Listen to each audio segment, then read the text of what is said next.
Imagine an empire powerful enough to fight ancient Egypt to a standstill. An empire that mastered iron before almost anyone else. An empire that signed the world's first recorded peace treaty. And yet most people have never heard its name. This is the story of the Hittites. An empire that rose from obscurity, challenged the greatest superpower of the ancient world, and then vanished so completely that historians once thought it was a myth. For centuries, the Hittites were little more than a footnote in the Bible and Egyptian records. No monuments, no living descendants, no clear ruins, but buried beneath modern-day Turkey was the truth. This is the entire history of the Hittites, the empire that dared to stand toe-to-toe with Egypt. Around 1600 BCE, in the rugged lands of Anatolia, a group of Indo-European speaking people began to unite under one banner. They weren't wealthy like Egypt, they weren't ancient like Mesopotamia, but they had something else: adaptability. Their capital, Hattusa, was carved into hills and surrounded by massive stone walls, built not just for defense, but for intimidation. The Hittites absorbed ideas from everyone around them, writing from Mesopotamia, religion from Syria, warfare tactics from rivals. Think of them like the ultimate cultural remix, taking what worked and discarding what didn't. And slowly, quietly, they became dangerous. While most empires relied on bronze, the Hittites experimented with something revolutionary: iron.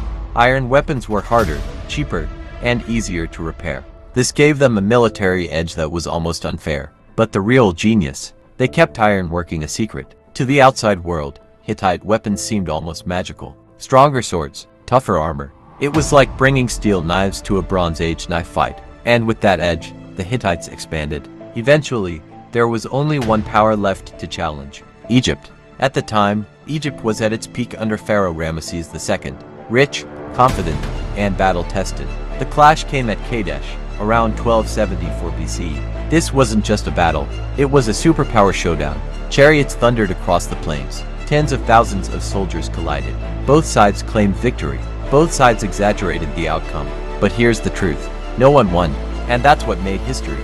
Instead of endless war, the Hittites did something radical. They negotiated. The Treaty of Kadesh became the first known written peace treaty in human history. Not a surrender, not a ceasefire, a mutual agreement between equals. The treaty even included promises of non-aggression, extradition clauses, and mutual defense agreements. One copy was carved into stone in Egypt. Another was written on clay in Hattusa. For the first time, diplomacy beat domination. Unlike many empires, the Hittites didn't rule through fear alone. They allowed local kings to stay in power, different religions to coexist, laws to apply even to the royal family. In Hittite law, a king could be put on trial. That idea was centuries ahead of its time. They ruled like administrators, not gods. But this flexibility had a weakness. Around 1200 BC, the Hittite Empire collapsed almost overnight. Why? Historians believe it was a perfect storm. Internal rebellions, economic strain, climate-driven famine, and invasions by the mysterious sea peoples. Hattusa was abandoned. The empire shattered into fragments. And then, silence.